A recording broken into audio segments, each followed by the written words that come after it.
हाँ, तो हम DT करने जा रहे हैं। चैप्टर 1 कर लिया, इसके बाद हम 2 करेंगे। चैप्टर 1 के क्वेश्चन आंसर करना है। तो पहला क्वेश्चन दूसरा क्वेश्चन पढ़ा है, पहला हमने पढ़ लिया था कब, लास्ट क्लास में, ठीक है। हम दूसरा पढ़ने जा रहे हैं। तो इसमें क्वेश्चन है द इशू, हाँ, XYZ लिमिटेड एक बिजनेस खरीदा है प्रोप्राइटरशिप का। उसने बिजनेस खरीदा, बट एक कंडीशन थी कि जो वो बिजनेस प्रोप्राइटर को खरीद रहा है उसकी वाइफ को हर महीने हर साल 15,000 रुपये देगा। तो अब ये जो XYZ पैसे दे रहा है 15,000 रुपये, ये क्वेश्चन पूछ रहा है ये एप्लीकेशन ऑफ मनी है, एप्लीकेशन ऑफ इनकम है, डाइवर्जन ऑफ इनकम है। क्योंकि जो नेट प्रॉफिट मुझे देगा ना, तो ये एप्लीकेशन ऑफ मनी है। असल एक केस का रेफरेंस दिया हुआ है जो ये रहा, this issue come up for consideration high court. या इलाहाबाद हाई कोर्ट के पास आया इलाहाबाद हाई कोर्ट के पास आया case in GIT and Pal X-rays private limited versus CIT ITR और the Allahabad high court observe that the overriding charges, ये overriding charges बोल रहा है जो 15,000 दिए थे उसने, which has been credited to favor of wife of the sole proprietor was integral part of sale deed। ये integral part था sale deed का, by which the going concern was transferred to SSE। जो going concern transfer की गई उसने business भेज दिया। the obligation therefore was attached to the very source of income।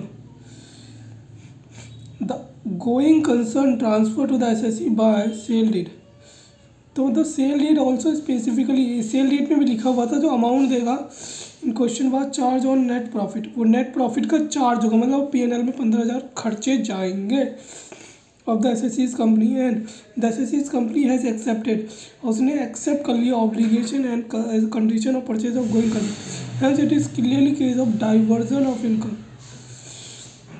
by overriding charges and not merely application of income। Diversion of income और application of income में क्या difference है, late me check this. तो बस यहाँ पे diversion of income देख लिया मैंने क्या डिफरेंस है। डाइवर्जन ऑफ इनकम और एप्लीकेशन ऑफ इनकम में ये डिफरेंस है।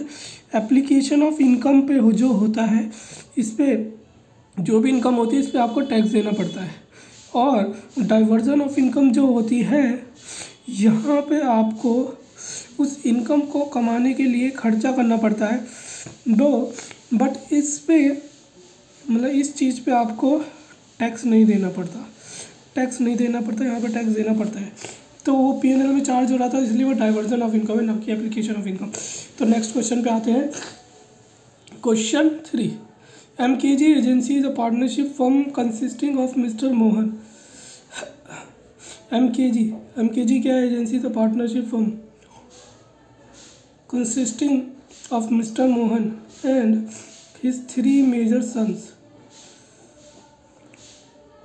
MKG एजेंसी एक पार्टनरशिप फर्म है, कंसिस्ट करती है mister Mohan and 3 major sons. नहीं समझा, कुछ और सोच रहा था, सॉरी। एक MKG एजेंसी एक पार्टनरशिप फर्म है ऑफ कंसिस्टिंग, जिसमें मिस्टर मोहन और 3 मेजर सन है। The partnership deed provided that, उसमें लिखा हुआ है after that of mister Mohan the business shall be continued by the sons. Partnership deed में लिखा हुआ है जब मिस्टर मोहन की डेथ हो जाएगी तो कौन कंटिन्यू करेगा बिजनेस? उनके सन्स करेंगे। Subject to condition that, condition subject करनी पड़ेगी कंडीशन को, मतलब कि subject to condition that the firm shall pay 20%। Firm को क्या करना है? 20% पे करना है of profit to their mother. Firm को क्या पे करना है? प्रॉफिट 20%। जो अच्छा, जब फादर की डेथ हो जाएगी तो मदर को 20% देना है प्रॉफिट का, ठीक है, जो लक्ष्मी है। मिस्टर मोहन डेड ऑन 21 मार्च को। In the previous year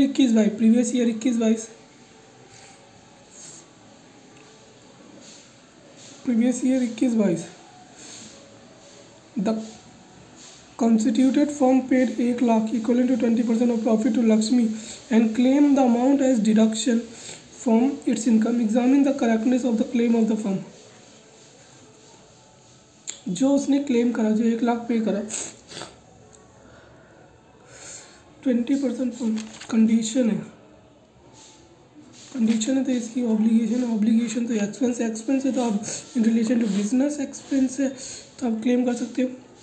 the issue raised in the problem is based on concept of diversion of income by overriding title which is well recognized in the income tax law.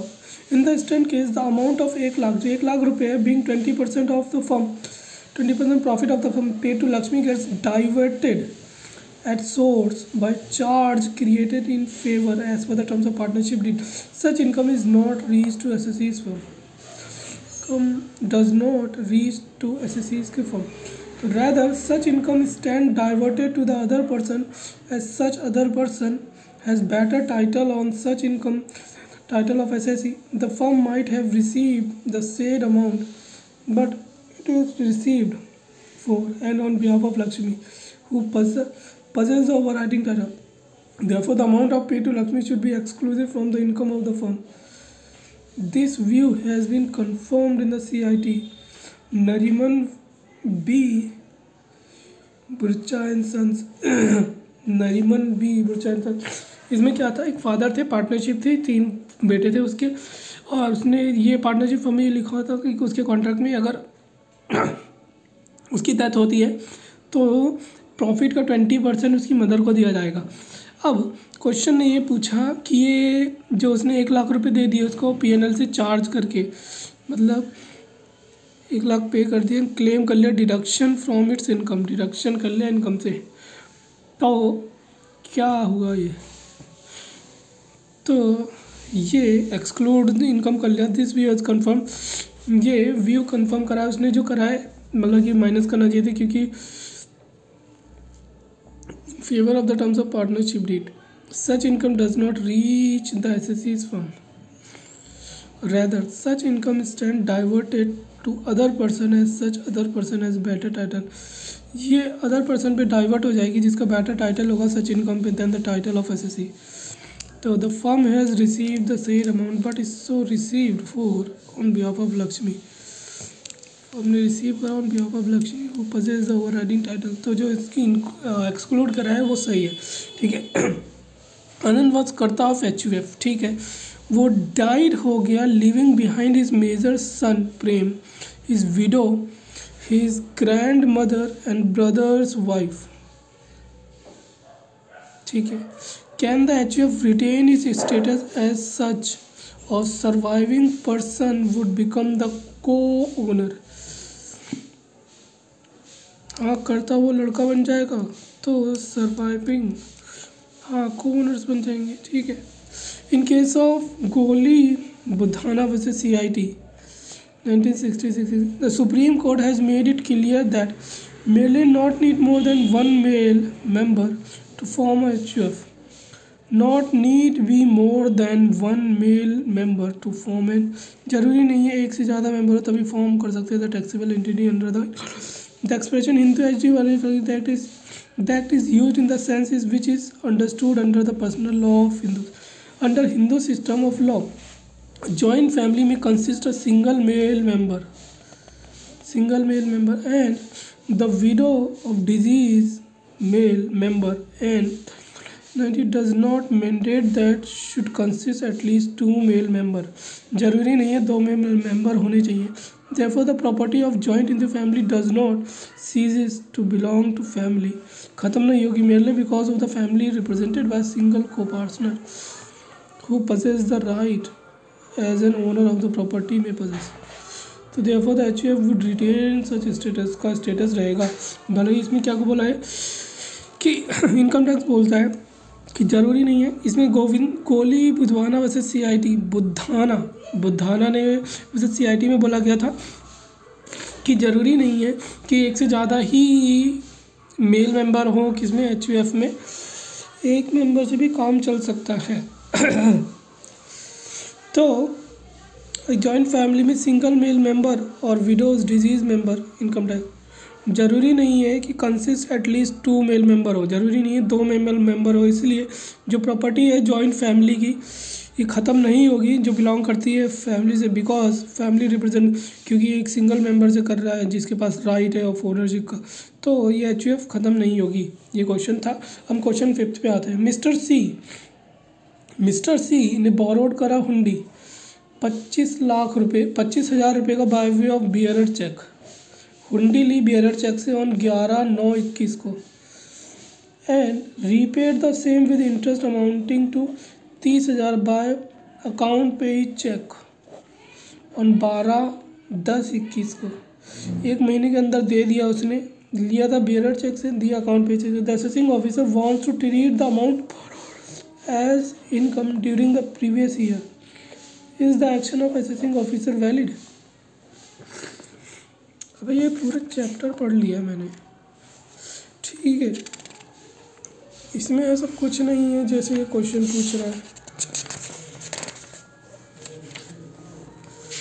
अब जैसा पूछ रहा है तो क्या कर सकते हैं, बताना पड़ेगा।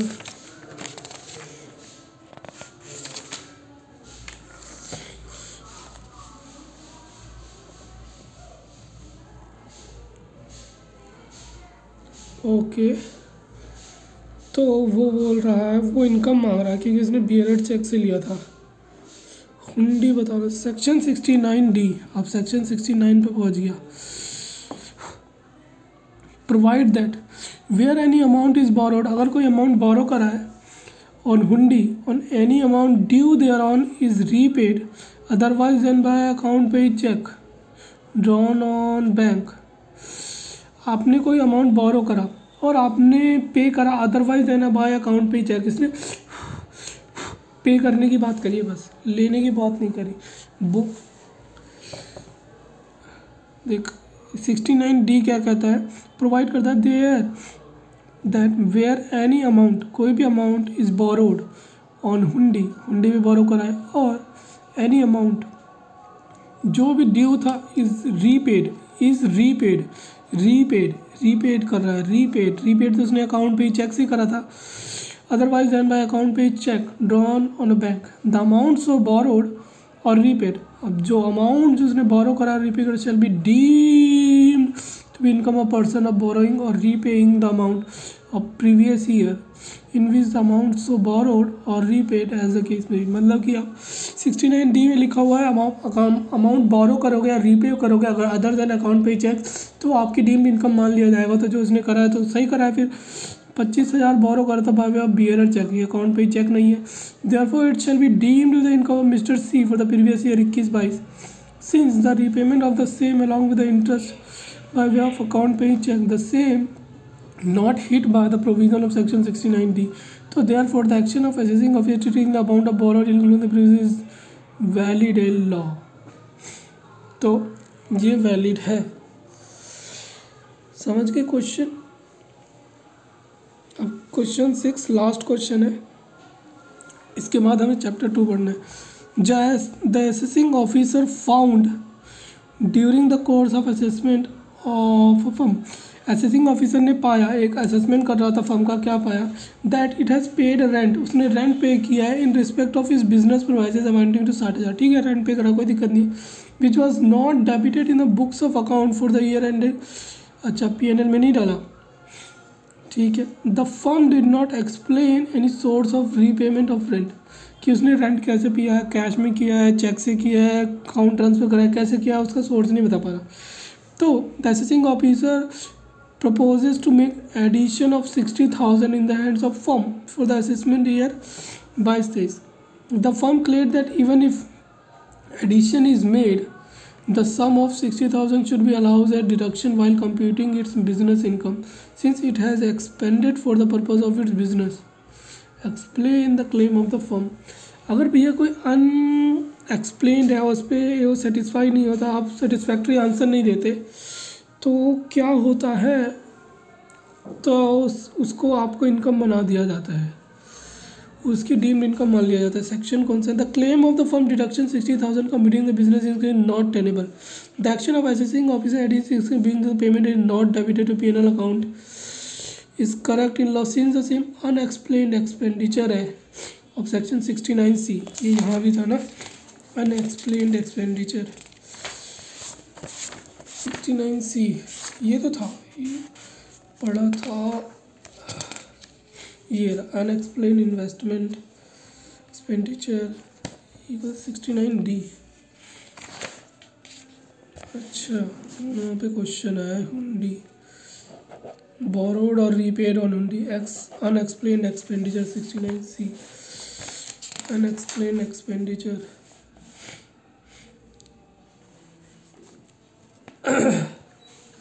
Undisclosed source of income. यहाँ तो ये इम्पोर्टेंट हो जाता है, मतलब unexplained investment cash credit, unexplained money amount investment not disclosed in the books of account, ये इनकम मान लिया जाएगा। तो the proviso of section 69C state that such unexplained expenditure which is deemed to be the income of assessee shall not be allowed a deduction under the head of income. Therefore, the claim of this is not tenable. Oh, nice to me. ये दो question important हो जाते हैं, एक ये भी हो जाता है। ठीक है, अब हमारा एक चैप्टर ख़त्म हुआ है। यहाँ पे MCQ पूछ सकता है। चलो, सेकंड रेसिडेंशियल ऑफ इनकम है सेकंड चैप्टर, इसी में कर लेंगे। सेकंड चैप्टर वीडियो बना के resident and scope of total income, chapter 2 page number नहीं दिया, देने की भी जरूरत क्या है, ये तो ज़्यादा छोटा लग रहा है, बहुत पुन्नू सा। कितने पेजेस है इसमें? 17 पेजेस का एक चैप्टर है बस। एक बार में इसमें देखो तो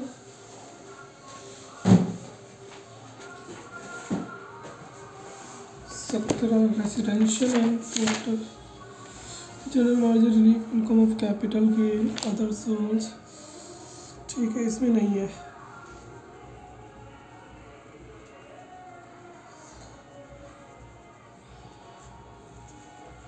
ठीक है,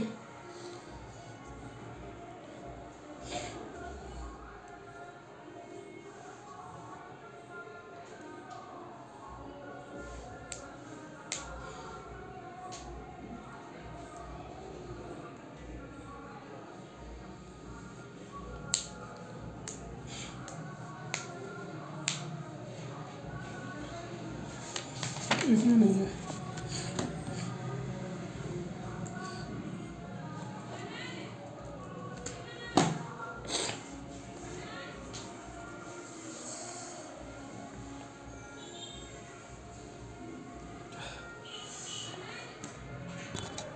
ओके, तो हम चैप्टर 2 स्टार्ट करते हैं। डेट कितनी है? 26 Jan 2022। ठीक है, चैप्टर 2 स्टार्ट करते हैं। चैप्टर 1 हो गया, 17 पेजेस है, ज़्यादा कुछ नहीं, और इलस्ट्रेशन बहुत सारे हैं इसमें, तो यूँ ही ख़त्म हो जाएगा टेस्ट ऑफ नॉलेज। ठीक है, इंसिडेंट ऑफ टैक्स।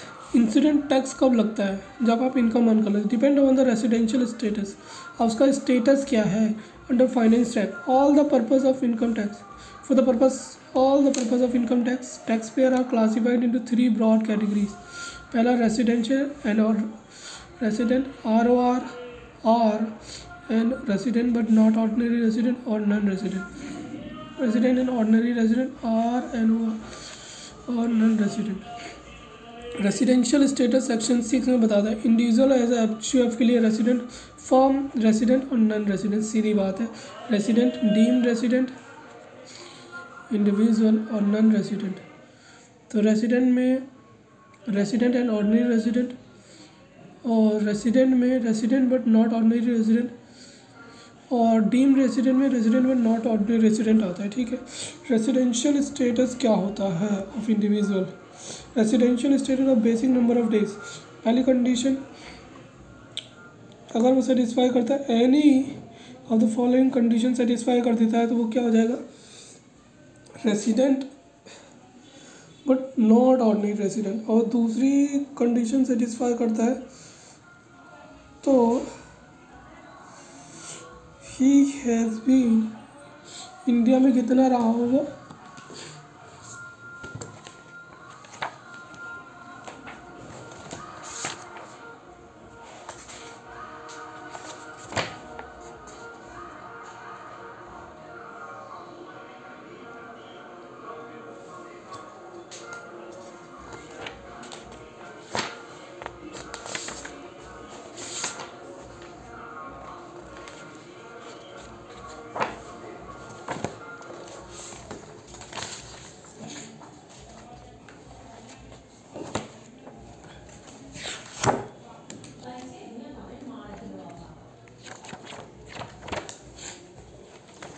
ठीक है, हाँ, पहली condition residential status section six 182 days or मोर रहे हो during the preceding financial year, 182 days or more in previous year. अच्छा, प्रीवियस ईयर में 182 डेज और मोर है और लास्ट 4 ईयर में आप 365 डेज रहे हो। Stay in India 60 days or more in a previous year और and 365 days or more in last 4 years. सारे यहाँ पे डेज की बात चलती है। ठीक है, 182 डेज रहे हो आप रेसिडेंट,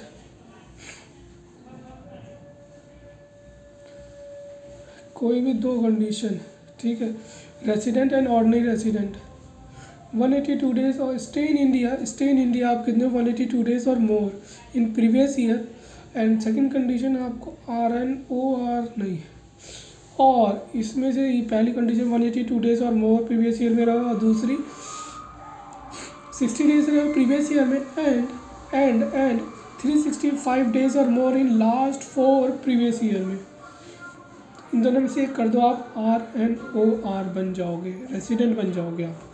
अगर आप दूसरी भी सेटिस्फाई कर दोगे, दूसरी कौन सी, आप लास्ट रेसिडेंट है 2 प्रीवियस ईयर में इन लास्ट 10 प्रीवियस ईयर में एंड स्टे इंडिया में हो 730 days in last 7 previous year में, तो RNOR बन जाओगे आप। सीधा exceptions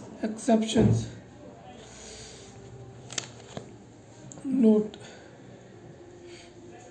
the day on which enter into India as well as the day leaves India shall be taken into account as stay individual in India। जो मतलब कि हम दोनों चीज़ को लेंगे, अगर आप इंडिया के बाहर जाते हो और उस दिन इंडिया के आते हो तो वो इंडिया में ही माना जाएगा।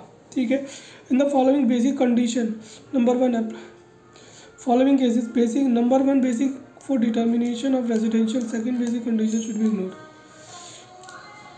इस केस में आपको सेकंड बेसिक कंडीशन नहीं देखनी।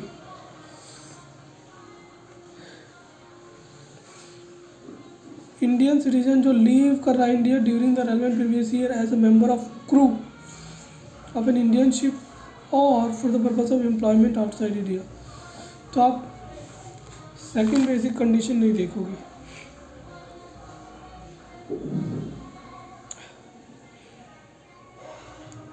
अच्छा, ये वाली नहीं देखेंगे क्योंकि बेसिक कंडीशन है, एडिशनल कंडीशन है। Basic condition should be ignored. कौन सी बेसिक कंडीशन है? 60 days and 365 days in 4 previous year, ये है second basic condition, additional condition है। ठीक है,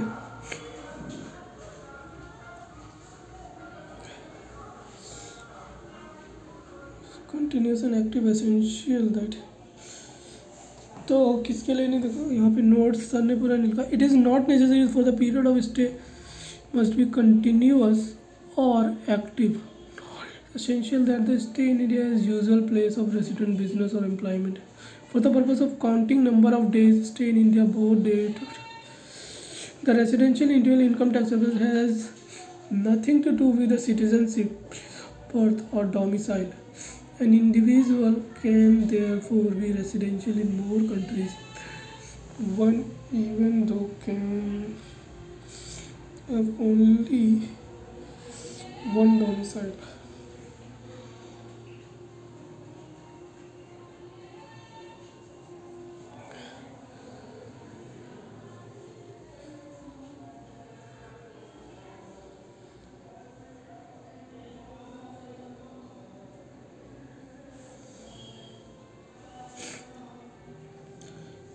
ठीक है।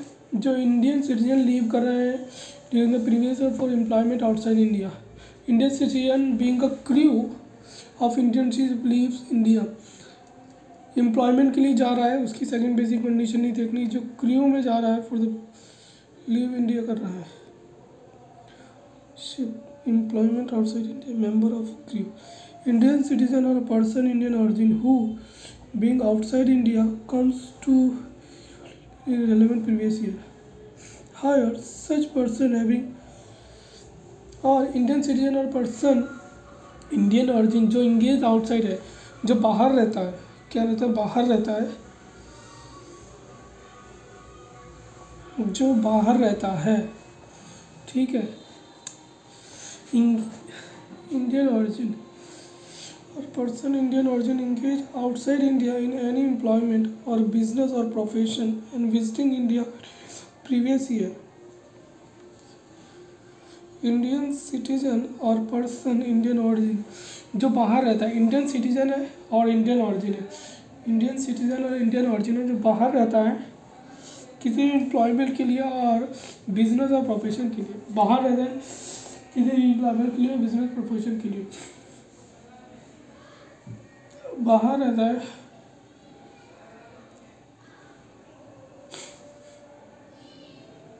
किसी भी एम्प्लॉयमेंट के लिए और बिजनेस प्रोफेशन के लिए,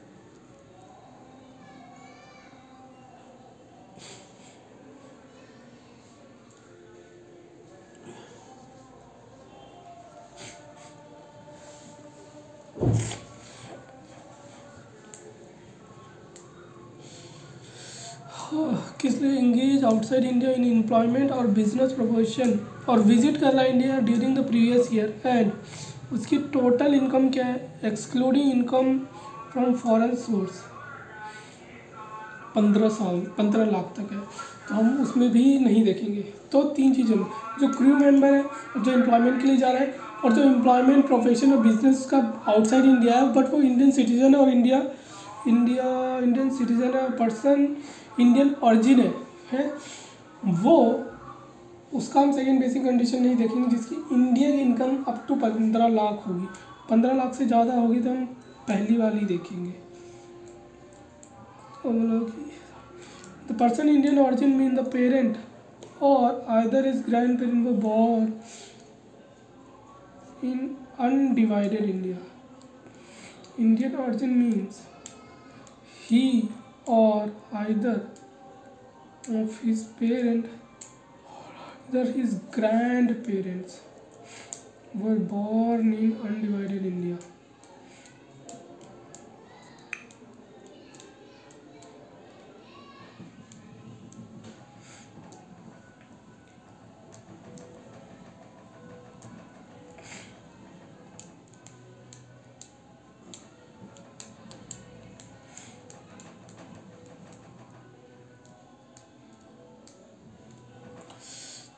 ठीक है, अगर कोई इंडियन सिटीजन है, पर्सन ऑफ इंडियन ऑरिजिन है, अदर देन 15 लाख से ज़्यादा है, तो second basic condition and instead of 60 days in a previous year 120 days को हम कंसीडर करेंगे। ठीक है, जिसकी 15 लाख से ज़्यादा है, 15 लाख से कम है तो सेकंड बेसिक कंडीशन देखेंगे नहीं, अगर 15 लाख से ज़्यादा है तो 60 दिन की जगह 120 दिन देखेंगे।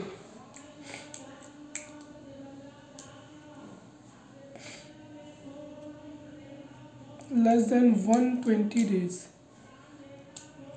Non resident, 120 days or more but it if satisfy, अगर वो इंडिया में रहता है 65 days or more in last 4 year and his total income more than 15 lakh है। फर्स्ट बेसिक कंडीशन भी नहीं देखा एंड एडिशनल भी नहीं देखना।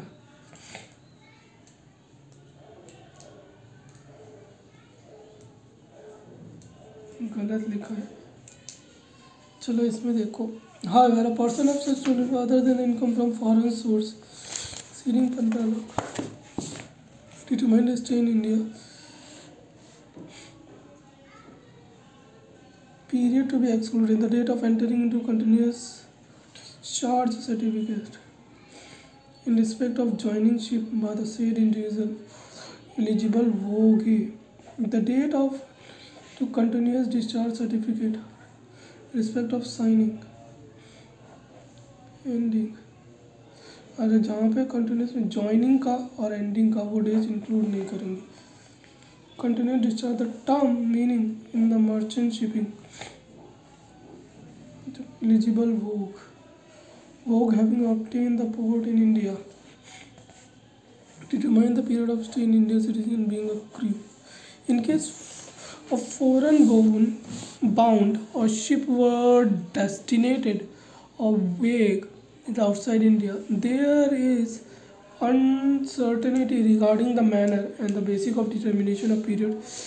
Uncertainty रहती है उसकी destination outside. To remove the uncertainty, उस uncertainty को remove करने के लिए इन्होंने दिया हुआ है of crew bound to leave India, the period of stay shall respect of wake determine the prescribed accordingly CBDT की accordingly the purpose of ये stayed in India। यहाँ पे एग्जांपल दिया है, फिर इसका सॉल्यूशन देखेंगे। सॉल्यूशन देखेंगे आपको करना है, ये ऐसा नहीं है कि आपने पढ़ा नहीं है, ठीक है। तो मिस्टर अजय, पहला क्वेश्चन इलस्ट्रेशन है। मिस्टर अजय एक इंडियन सिटीज़न है एंड एक मेंबर है क्रू के of Mauritius bound India ship engage in a carriage of passenger in international traffic department from Mumbai port on 16 July 21 from the following previous year 21-22। Determine the residential status of Mr. Ajay for the assessment year 22-23, assuming that his stay in India at least assuming the last 4 previous year 415, तो first basic condition second and last 7 previous year 745 days, तो 750 दिन थे ना, 730, तो मतलब RNOR बन जाएगा। तो 16 जुलाई से कैलकुलेटर पढ़े, 16 जुलाई से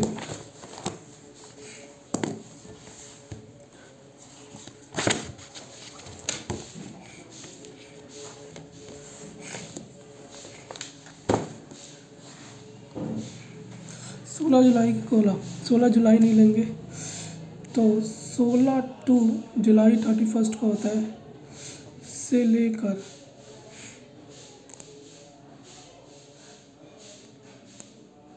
उन्नीस जनवरी तक 2022 4 से डिवाइड होता है नहीं होता, तो 16 नहीं लेंगे तो 16 31 16 माइनस हो गया, 16 के 15 दिन हो गए ना, 16 17 18 19 20 21 22 23 26 27 28 29 30 31 14 16, तो 16 जुलाई अगस्त सितंबर अक्टूबर नवंबर दिसंबर जनवरी 188 डेज रहा है ये। 365 में से माइनस करो तो 177, यहाँ पे 182 डेज और मोर था प्रीवियस ईयर में रहा है, और क्या है 60 डेज रहा है प्रीवियस ईयर में है, एंड 365 डेज रहा है 4 प्रीवियस ईयर में, 4 प्रीवियस ईयर में थी, तो ठीक है ऐसी कंडीशन सेटिस्फाई हो। एडिशनल देखते हैं, एडिशनल में आपका क्या होना चाहिए, 2 प्रीवियस ईयर में क्या होना चाहिए, रेसिडेंट होना चाहिए, और 730 डेज रहना चाहिए इन 7 प्रीवियस ईयर में। ये बेसिक एडिशनल दोनों तो ROR है, रेसिडेंट एंड ऑर्डिनरी रेसिडेंट है as per section 6। In the given case 188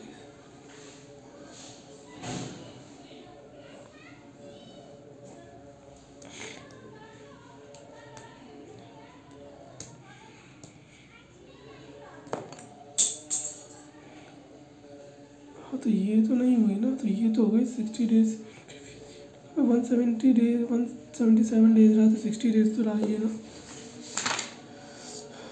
60 days or more in a previous year and 365 days or more in the last 4 previous year.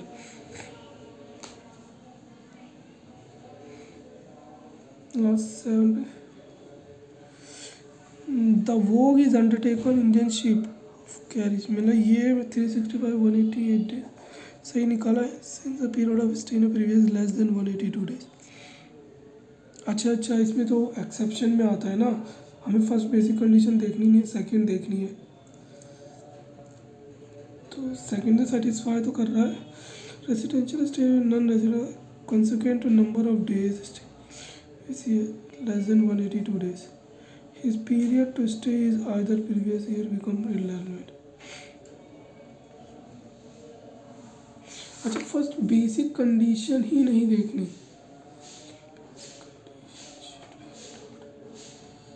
Second basic condition should be ignored. अच्छा, second वाली करनी है, ये वाली तो 1। अच्छा, ये तो आई नहीं, जब पहली नहीं सेटिस्फाई दूसरी तो देखनी नहीं है। Okay, therefore the period of beginning from 16 July 18 June being dates entering continuous receiving of charges signing the ship who is member of crew 16 के ये 19 है been excluded from the list। Ajay second basic नहीं देखी, 182 days से होना चाहिए, 182 days नहीं है, 177 डेज है। सेकेंड वाली देखनी नहीं, तो हटाओ उसको। जब सेकेंड वाली इन दोनों में से ही सेटिंग, तो अगली क्या देखने का फायदा। तो ये एक्सेप्शन में आता है। गुड क्वेश्चन, एक्सेप्शन वाला पूछ लिया। डीम्ड रेसिडेंट, ये टॉपिक है deemed resident. Resident and ordinary resident. Ordinary resident illustration two Chris Gayle, a West Indies cricketer. Chris Gayle कौन है? वेस्ट इंडीज क्रिकेट प्लेयर है, ठीक है। विजिट इंडिया आया 102 दिन के लिए, एवरी फाइनेंशियल ईयर में आता है। This has been in practice for the last financial year. Find out his residential status. तो फर्स्ट बेसिक कंडीशन 60 डेज है,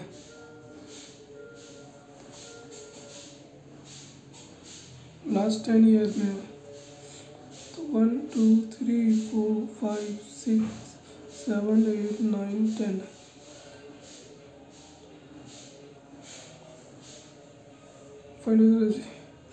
फाइनेंशियल ईयर 21-22 का करना है ना। 21-22 का यहाँ पे आया है 102 दिन, ठीक है। अब 20-21 102 दिन, 19-20 18-19 17-18 16-17 15-16 10-16 14-15 13-14। तो 1 2 3 4 5 6 7 8, ठीक है। 102 102 102 102 102 102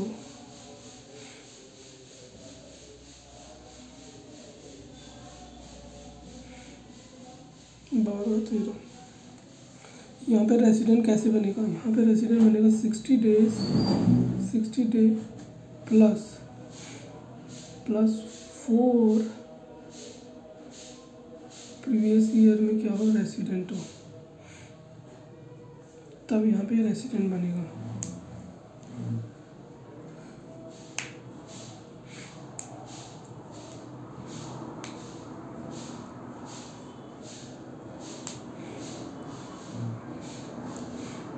यहाँ पर तो 60 डेज तो है। 4 प्रीवियस ईयर में क्या होना चाहिए, रेसिडेंट होना चाहिए।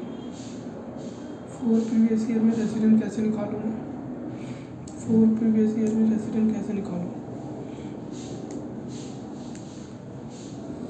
4 प्रीवियस ईयर में रेसिडेंट कैसे निकालूँ।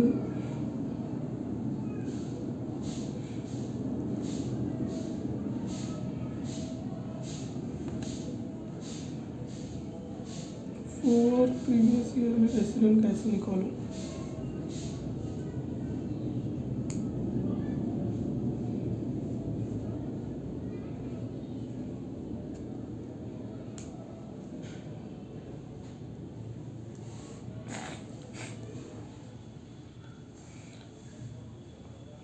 यहाँ भी मेरे को ये चाहिए, 182 डेज रहेगा, नहीं 60 डेज, 182 डेज और मोर, ठीक है 182 डेज और मोर है। 4 प्रीवियस ईयर में रेसिडेंट कैसे है, 365 days or more in 4 previous year, 365 days or more in 4 previous year. तो 1 2 3 4 102 इंटू 4, तो यहाँ पे बन गया, ठीक है यहाँ पे रेसिडेंट बन गया।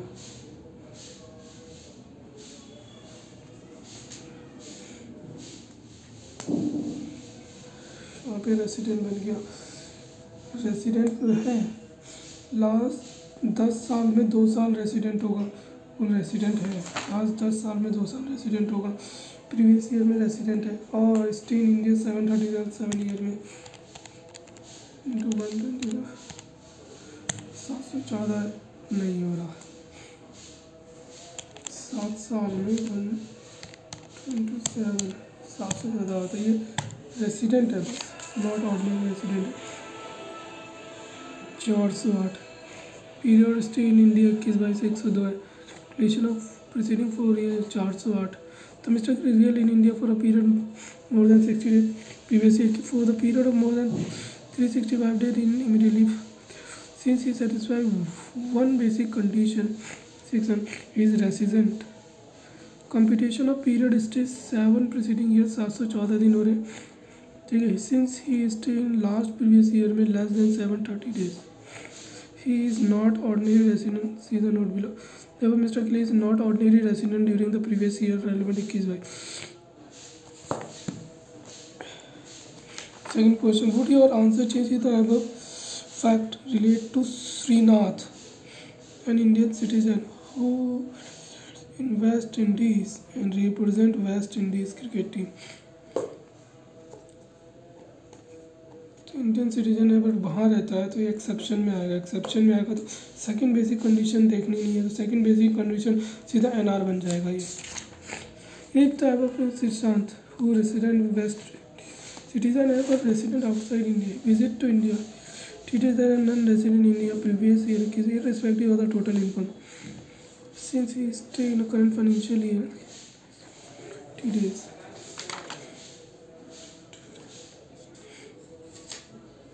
वन 20 डेज की लिख रहा हूँ, 180 डेज होना चाहिए।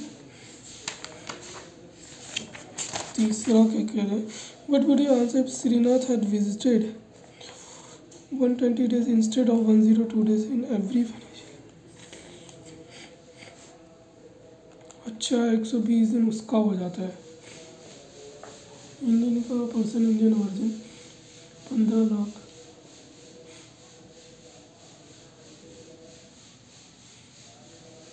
60 दिन की जगह हम 120 देखेंगे। Second basic condition, second basic condition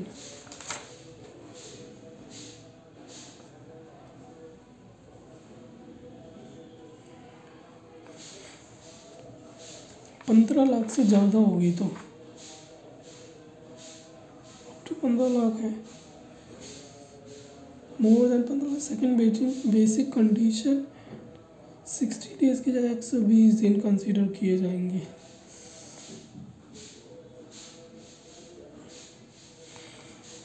तो 120 दिन इंस्टेड ऑफ 120 दिन, 120 डेज और कंसीडर, तो 120 दिन तो आ रहा है, तो रेसिडेंट है तो रेसिडेंट तो बन जाएगा, ऑर्डिनरी रेसिडेंट नहीं बनेगा, नहीं बन जाएगा। 120 से होगा 840 हो गया ना, तो सही हो गया। Resident in the case mister Srinath foreign source exceed 15 lakh,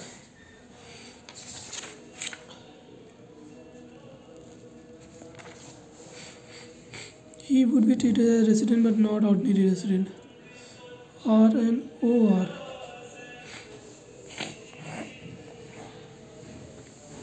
Since he stayed 120 days and 480 days, immediately 4 preceding years, resident and ordinary resident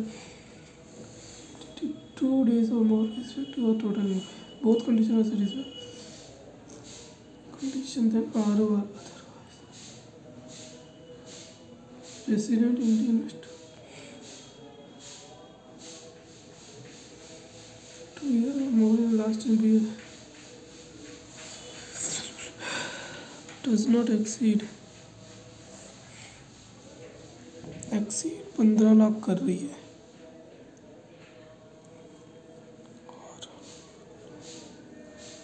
If the total income excluding income from foreign source does not exceed 15 lakh, 15 lakh से नहीं तो 60 दिन देखेंगे, 60 दिन तो है ही नहीं, वो 60 दिन से ज़्यादा ही है, 60 दिन से ज़्यादा है।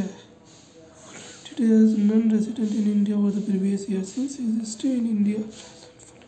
हाँ, हम 182 डेज आ जाएंगे। फिर सेकंड बेसिक कंडीशन नहीं देखनी भाई साहब, देख तुझे घुमा यही रहा है, तुझे घुमा यही रहा है। अब नॉर्मल तो देख, मेरी इनकम, मैं बाहर से आ रहा हूँ, इंडिया के बाहर से मैं हूँ, तो इसको तो 360 का स्क्वायर, हाँ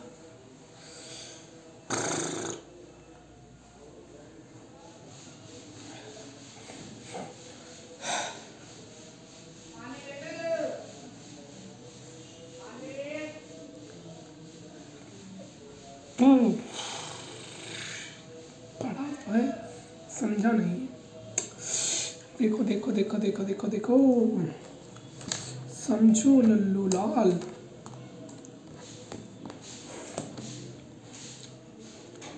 बाकी छोड़ो, मस्त क्वेश्चन, झांस क्वेश्चन, तड़कता भड़कता क्वेश्चन है।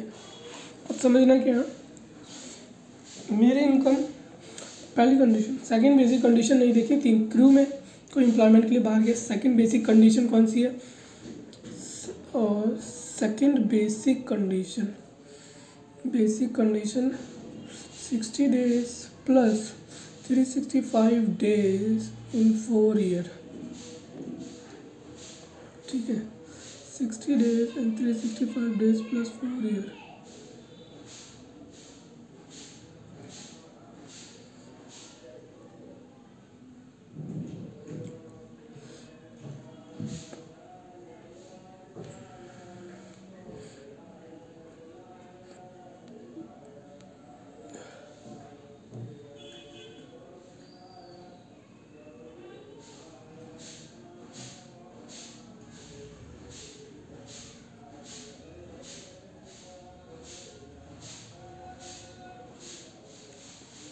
सेकंड बेसिक कंडीशन यहाँ पे नहीं देखनी, तो बस आपको 60 डेज देखने, right. Second basic condition ignore कर दो, सिर्फ 60 डेज देखो। जैसे यहाँ पे देखा था 60 डेज ये एक्सेप्शन में आया था, सेकंड बेसिक कंडीशन देखनी नहीं थी, तो 182 डेज और मोर, बट यहाँ पे 172 आता है, 60 डेज मांगे 182 डेज और मोर, यहाँ पे एनालिसिस बन गया। तो यहाँ पे आपको सेकंड बेसिक कंडीशन नहीं देखनी, उसमें ये भी आता है जो पर्सन रेसिडेंट क्या है, इंडियन ओरिजिन है, और क्या है, इंडियन सिटीज़न है, पर्सन ऑफ इंडियन ओरिजिन और इंडियन सिटीज़न है, और उसकी इनकम 15 लाख से कम है, 15 लाख से कम है प्रीसीडिंग फाइनेंशियल, 15 लाख से कम है अदर फॉरेन इनकम कटा के, तो आपको सेकंड बेसिक कंडीशन। अगर अगर अगर उसकी 15 लाख से ज़्यादा है तो सेकंड बेसिक कंडीशन में क्या हो जाएगा, सेकंड बेसिक कंडीशन में क्या हो जाएगा, 120 डेज हो जाएंगे 60 की जगह।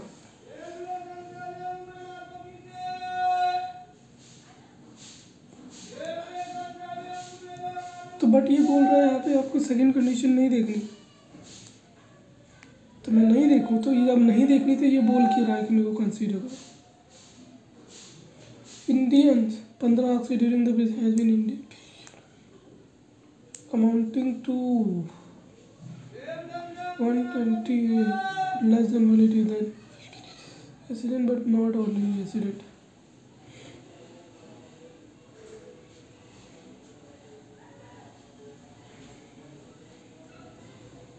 और इस केस में एडिशनल कंडीशन नहीं चेक करनी, तो इसमें यही फंसा था।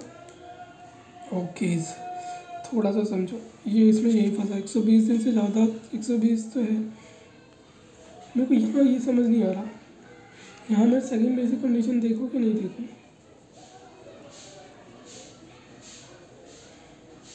चार साल में तो वो तो बन जाएगा, 182 दिन से कम है।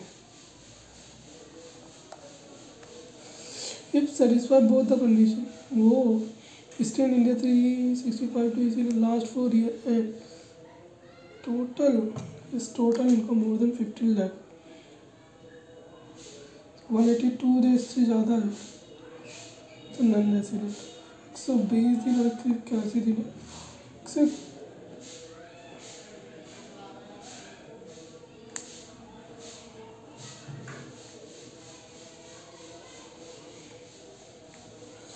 तो रेसिडेंट एंड ऑर्डिनरी रेसिडेंट, यहाँ पे नॉन रेसिडेंट बन गया, यहाँ पे एनआर बन गया ना, irrespective of the total income treated as non-resident। हो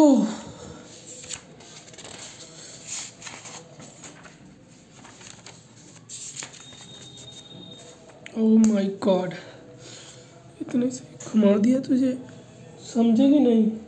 120 दिन से ज़्यादा है, 181 दिन है रेसिडेंट एंड ऑर्डिनरी रेसिडेंट होगा, 10 साल और 3 से 15 लाख से ज़्यादा है। नॉन रेसिडेंट होगा 120 दिन से कम है, तो क्यों यहाँ पे 120 दिन देखने हैं।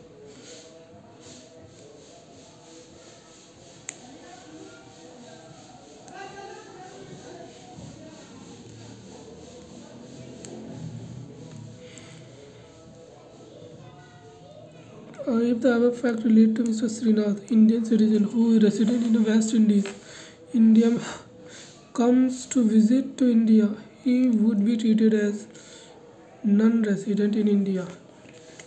Previous year, so total income.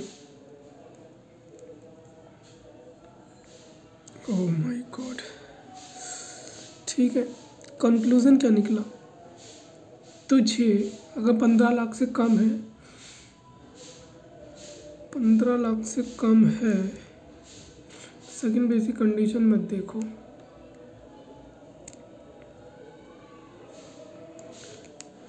देखो 182 डेज है या नहीं है। बट यहाँ पे इर्रेस्पेक्टिव कह रहा है, if the above facts what will answer signal visited to India, what would you change? Indian citizen who is resident in West India represent West Indies team. The above relate to Mr. Indian citizen who resident in West Indies comes to India visit India, he would like to treat as a non-resident in India for previous year 21 irrespective of the total income.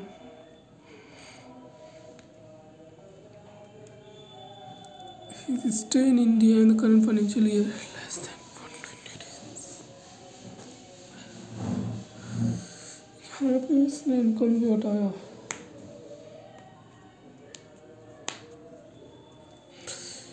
और in this case if Mr Shrinath total income excluding the income 15 lakh से exceed करती है, he would be treated as resident not in India or previous year 21-22 since his stay in India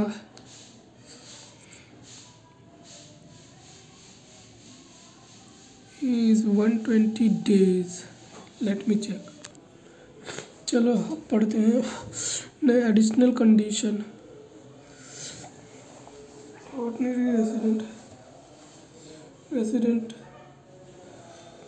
HF RON और NH resident of state है if control and management of its affairs situated wholly or partly in India.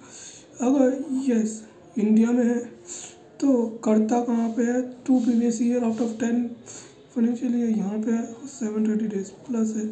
नहीं है तो HF is non resident. Yes तो HF ROR NR company का resident non resident होता है. Control और मैनेजमेंट देखिए.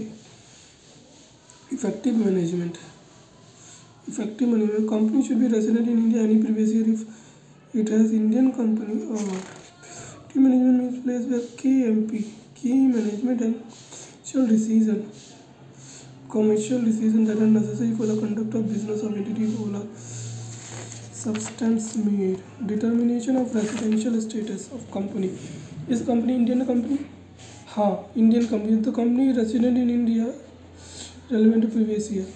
Whether POEM place of effective management of the company is in India is relevant to previous year. No, the company is non-resident. Yes तो company ही resident. India अगर company Indian company है तो वो resident है और अगर place of effective management India में है तो रेसिडेंट है. नहीं है तो नॉन रेसिडेंट है. Guideline for determination of place of effective management other than Indian company would be deal in chapter 2 module 4. Residential status of firms association of person body of individual local non-resident or control of effective management. Local body artificial in the control and management of its affairs it is wholly or partly in India. Non-resident resident होगा wholly और partly in India में होगा. wholly और partly India में होगा. Resident होगा HF AOP भी है. wholly और partly in रेसिडेंट में wholly outside India non resident हो जाएगा. Scope of total income. Scope of total income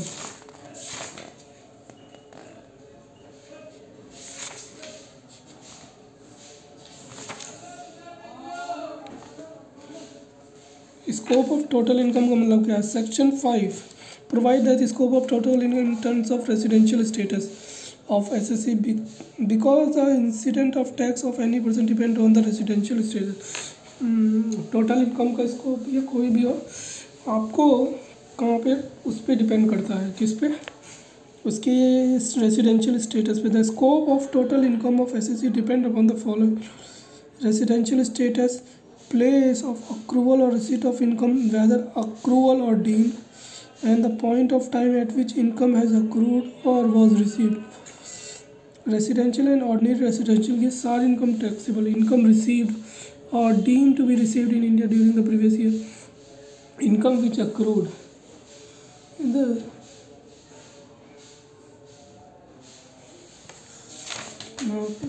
scope of income. Indian income, foreign income, ये ना RON सब कुछ टैक्सेबल है. और रेसिडेंट एंड ऑर्डिनरी रेसिडेंट है तो फॉरेन इनकम टैक्सेबल नहीं है. बस foreign income not taxable. All income taxable. वहाँ पे सिर्फ इस्टेब्लिशमेंट भी नहीं देखते. Foreign income control setup from India not taxable. Indian income ही टैक्सेबल होगी. इंडियन इनकम ही टैक्सेबल होगी. Income taxable. इनकम रिसीव्ड और deemed to be received in India in previous year. Income which accrues और arise और deemed to be accrue arise in India. Accrue और arise. Or 5. Computation of total income resident and not resident is the same as the case of resident and ordinary resident state except same रहेगा. The fact that the income accruing arising outside India is not included in the total income. मतलब foreign income. ठीक है। Circular clarification है। Liability of tax income tax in India or non resident CFR receiving remuneration in NRE non-resident external account maintained with Indian Bank. Income by way of salary क्या है? खत्म होगा कि नहीं होगा, थोड़ा सा ये income deemed to accrue arise in India.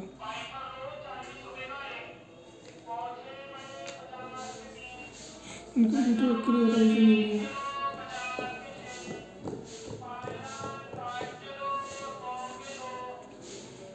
MTP में 22 में क्वेश्चन आया है।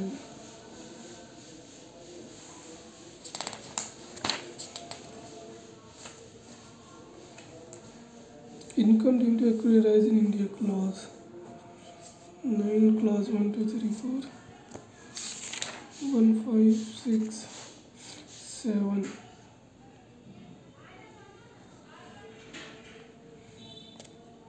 8 नहीं लिखा।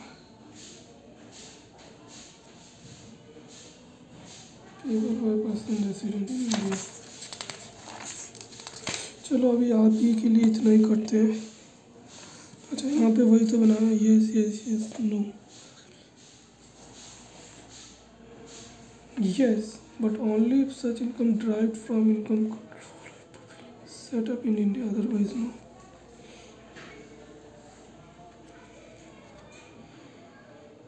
Arise in India come from arising outside India not taxable.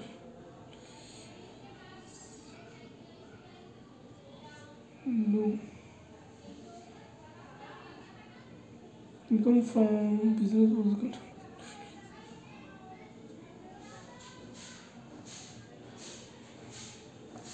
Income accrue or arise in India during the previous year. Income accrue or arising previous outside India हुआ, but prisoner proportion कहाँ पे settle होगा? Foreign income है, other foreign income, Indian income, ठीक है। Meaning of income received or deem to be received. अब ये करते हैं कुछ टाइम बाद, या तो मैं कर लेता हूँ या तो मेरा सर घूम रहा है इतने में। चलो क्लैरिफिकेशन छोड़ो, ये पढ़ लिया। एक ही पेज तो है, बस ख़त्म है। इसके बाद हम क्वेश्चन कर लेंगे। Don't stop. Meaning of income received or deem to received. Meaning of income received or deem to be received. All assessee are liable to tax in respect of income received or deemed to be received by them in India during the previous year, irrespective of the residential status, place of accrual. Income received और deemed to be received का क्या मतलब है?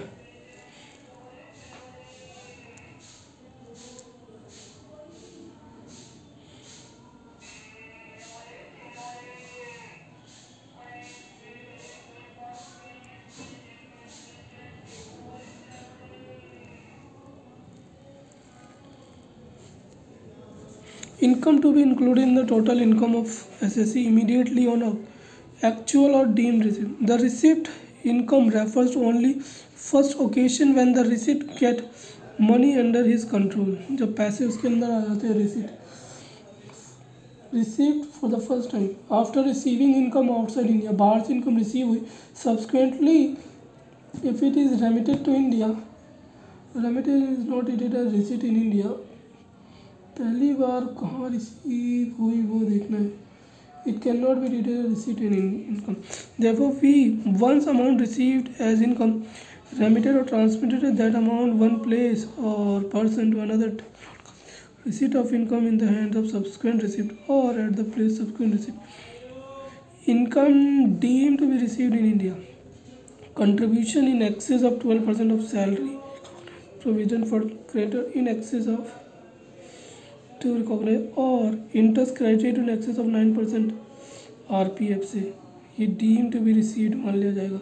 Contribution by central government और any other employ in previous year 80CC-D और amount transfer from unrecognised provident fund to recognised provident fund. contribution and interest thereon. Meaning of accruing income. Interest on government security is usually payable on specified days, 1st January and July. In such cases, the interest would be said to be accrued from 1st July to 31st December. In all, the interest would be said to be accrue. Accrue होगा from 1st July to and 1st January. 1st January it will fall due. Income deemed to accrue arise in India. To received in India, accrue arise in India. Income deemed to accrue arise in India. Clause 1, 2, 3, 4. Section. Income accruing arising directly or indirectly through or from any business action in India, any property source of India, transfer of capital assets situated in India, salary and received rendered in India, salary payable by government to Indian citizen, service rendered outside India, dividend paid by Indian company to outside India. और last topic है income deem to be accrue arise in India. Deemed to accrue or arise. Income deemed to accrue or arise in India. Clause 6, 7, 8, 9, 1. Interest payable by person resident in India. Royalty payable by government or fees for technical services payable by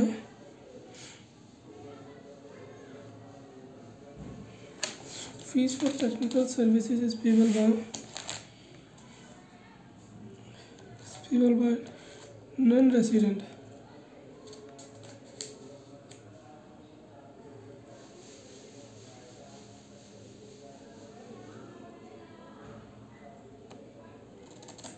और income arising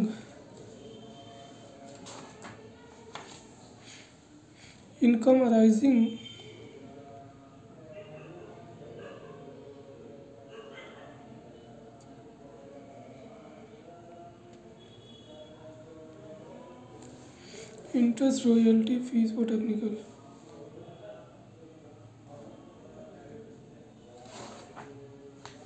इसमें आया नहीं क्या.